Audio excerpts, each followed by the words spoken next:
الحمد لله رب العالمين والصلاة والسلام على سيد الأنبياء والمرسلين أما بعد فأعوذ بالله من الشيطان الرجيم بسم الله الرحمن الرحيم الصلاة والسلام عليك يا رسول الله وعلى آلك وأصحابك يا حبيب الله قال الله تبارك وتعالى في قرآن مجيد لن ينال الله لحومها ولا دماؤها ولكن يناله التقوى آمنت باللہ صدق اللہ العظیم۔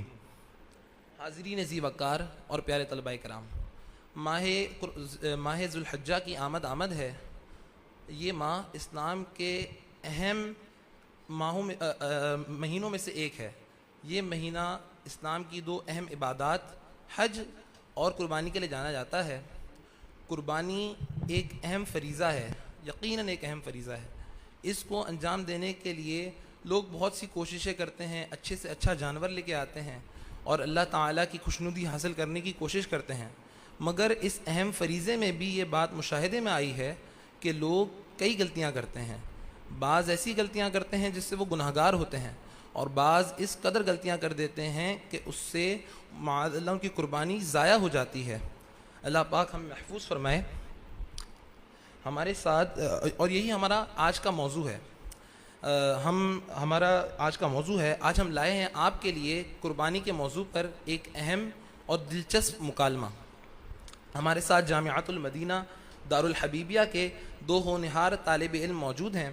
میرے دائیں جانب مولانا محمد جنید صاحب تشریف فرما ہے، آپ کا تعلق درجہ خامسہ سے ہے، اور میرے بائیں جانب مولانا محمد بلال صاحب تشریف فرما ہیں، آپ درجہ رابعہ میں زیر تعلیم ہیں۔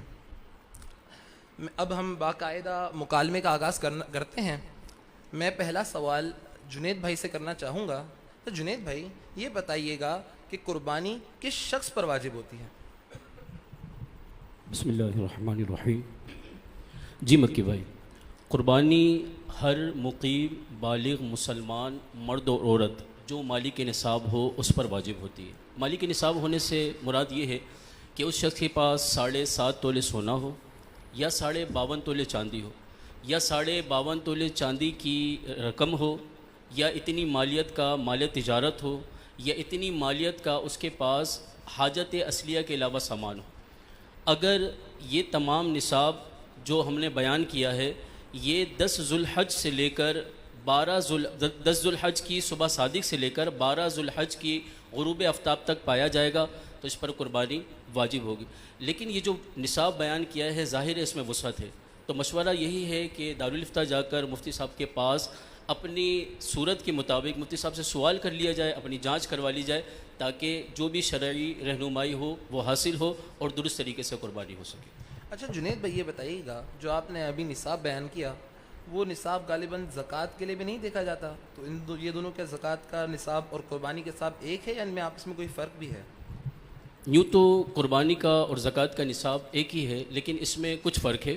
ایک تو یہ ہے کہ زکوٰۃ کے لیے مال نامی کا ہونا ضروری ہے، دوسرا یہ کہ زکوٰۃ کے لیے اس مال پر سال کا گزرنا بھی ضروری ہے، جو کہ قربانی کے لیے نہیں۔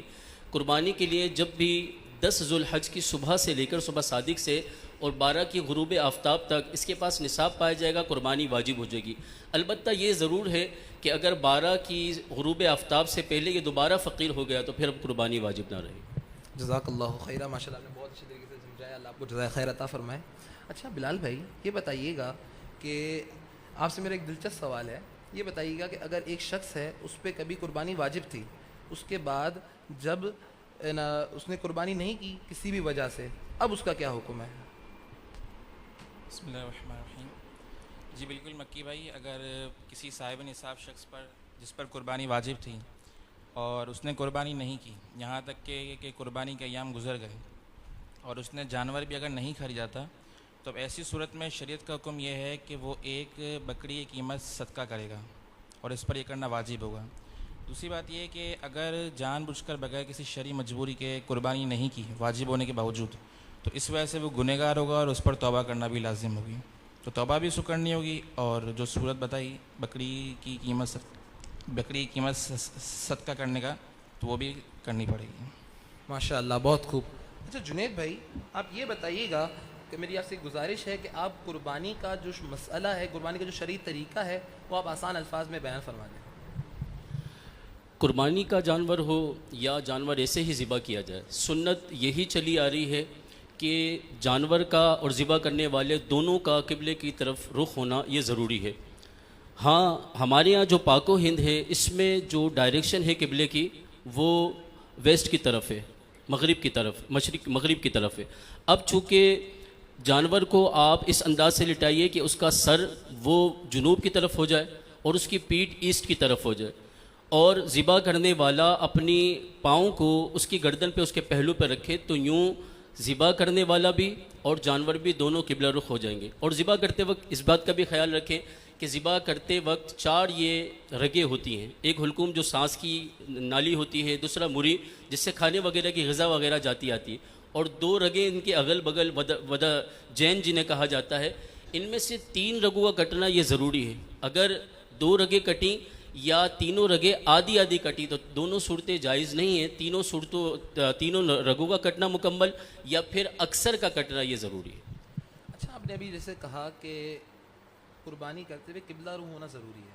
اچھا، میرا یہ سوال ہے کہ اکثر اوقات دیکھا گیا ہے کہ لوگ جب قربانی کرتے ہیں اس وقت خیال نہیں رکھتے کہ جانور کس طرف گرا رہے ہیں۔ جب جانور کو گرا دیتے ہیں اس کے بعد اس کو قبلہ رو کرنے کے لیے اس سے جانور کو گھسیٹتے ہیں۔ دیکھا گیا کہ جانور کو اس عمل سے بہت اذیت ہوتی ہے، تو اسلام اس بارے میں ہماری کیا رہنمائی کرتا ہے؟